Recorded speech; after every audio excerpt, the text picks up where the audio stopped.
والصلاة والسلام على أشرف الأنبياء والمرسلين وعلى آله وأصحابه أجمعين. أما بعد، قال الله سبحانه وتعالى في القرآن الكريم: سبحانك لا علم لنا إلا ما علمتنا إنك أنت العليم الحكيم. صدق الله العظيم. Glory be to you. We have no knowledge except you have taught us.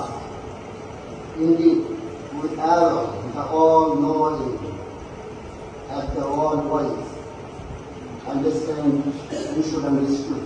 So that আমি আল্লাহ শুকরিয়া আদায় করছি যে 2026-এ আল-হাদিসের ইসলামিক স্টাডি বিভাগের এই নবীন ছাত্ররা যারা এখানে সিলেক্টেড হয়ে আল-হাদিস বিভাগের এই প্রথম ক্লাসের উপর অনুষ্ঠানে অংশগ্রহণ করতে পেরেছে।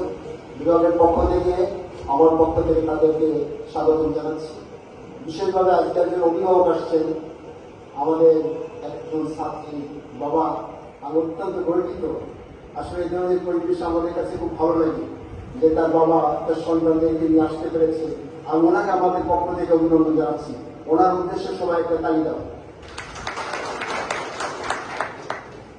আজ তোমাদের জীবনে একটি গুরুত্বপূর্ণ অংশ, তোমরা একটি নতুন অধ্যায়ের সূচনা করেছ।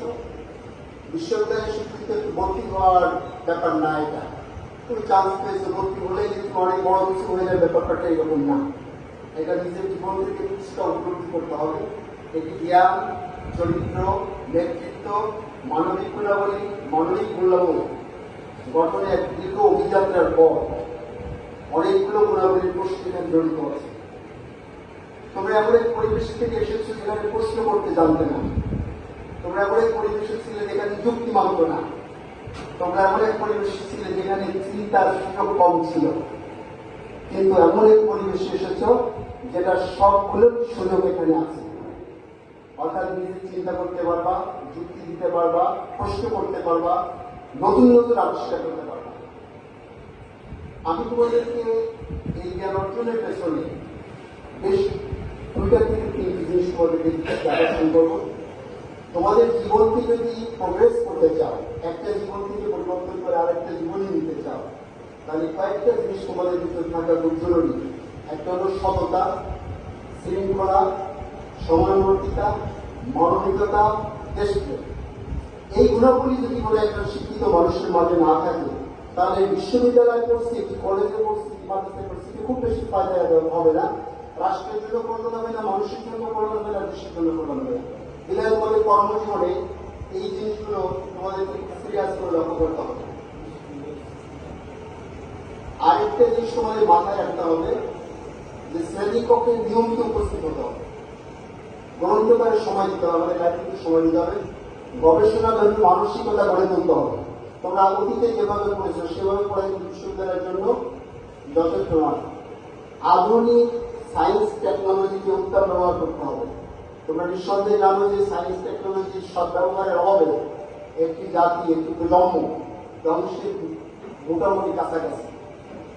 বিশ্ব আজ দ্রুত পরিবর্তন হচ্ছে। তোমরা জানো যেটা পরিবর্তিত পৃথিবীতে নিজেকে খাপ খাওয়ানো খুব ডিফিকাল্ট। সেক্ষেত্রে কৃত্রিম বুদ্ধিমত্তা আমাদের কাছে একটা বড় চ্যালেঞ্জ। সেই চ্যালেঞ্জটাকে কিভাবে দেওয়া, সেটা তোমাদেরকে হিসাব করতে হবে। ডিজিটালাইজেশন তোমাদের জীবনে কল্যাণ হয়ে আসবে না অকল্যাণ হয়ে যাবে, সেটাও তোমাদের জন্য হিসাব করতে হবে। সবচেয়ে বড় কথা হলো বিশ্ববিদ্যালয়ের জীবনে সবচেয়ে গুরুত্বপূর্ণ এনভায়রনমেন্ট থাকবে বন্ধুত্ব, সহযোগিতা, পারস্পরিক শ্রদ্ধাবোধ গড়ে তোলা। এক্ষেত্রে তোমাদেরকে যথেষ্ট সতর্ক হতে হবে। বন্ধু নির্বাচনে, সহযোগিতার ক্ষেত্রে এবং পারস্পরিক শ্রদ্ধাবোধের কোনো ঘাটতি আছে কিনা, বিষয়টি অত্যন্ত গুরুত্ব সহকারে তোমাদের করতে হবে।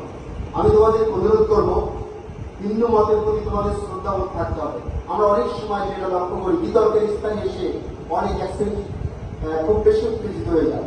সেক্ষেত্রে একটু ভিন্ন মতের গুরুত্ব দিতে হবে। আর বৈষম্যর ক্ষেত্রে কোনো কাজে নিজেরা বৈষম্য শিকার হচ্ছে কিনা, বৈষম্য হচ্ছে কিনা ব্যাপার সহজে নিজেরা সতর্ক হবে। অসহিষ্ণুতা থেকে নিজেদেরকে ভালো মানুষ হওয়ার চেষ্টা চালাতে হবে। এবং একজন সফল মানুষের জন্য আমি যে গুণাবলীগুলো বললাম, এই গুণাবলী প্র্যাকটিস করা খুবই গুরুত্বপূর্ণ। প্রিয় ছাত্রছাত্রীরা, তোমাদের অনেকে ভবিষ্যতে অনেক পরিকল্পনা গ্রহণ করেছ। কারোর পরিকল্পনার ভিতরে এমনও থাকতে পারো যে আগামীতে আমাদের বিশ্ববিদ্যালয়ের শিক্ষক হবে। এই যে আজকে তোমাদের সম্মানিত চেয়ারম্যান স্যার সহ এখানে আমরা যারা আছি, আমাদের শ্রদ্ধা শিক্ষক অফিসার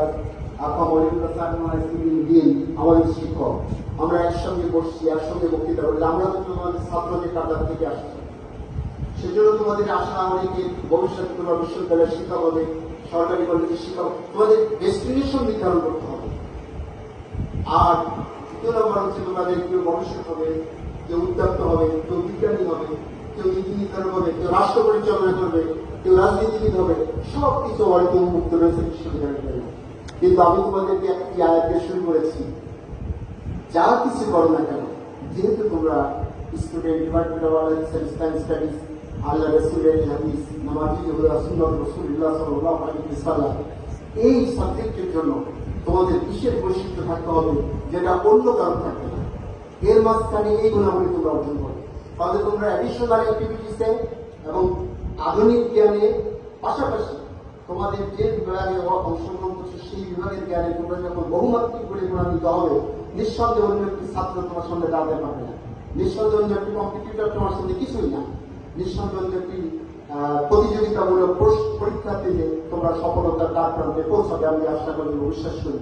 এই বিশ্ববিদ্যালয় অবারিত সুযোগের সদ্ব্যবহার, ডিজিটালের সদ্ব্যবহার এবং আধুনিক পৃথিবী, আধুনিক নাগরিকত্ব প্রবেশ করে দেশ ও জাতির জন্য সুন্দর একটি বাংলাদেশ গড়ার জন্য, সুখী সমৃদ্ধশালী বাংলাদেশ গড়ার জন্য নিজেদেরকে সেবা আবিষ্কারের আহ্বান জানিয়ে আমার বক্তব্য শেষ করছি। সকলকে ধন্যবাদ। আসসালামু আলাইকুম।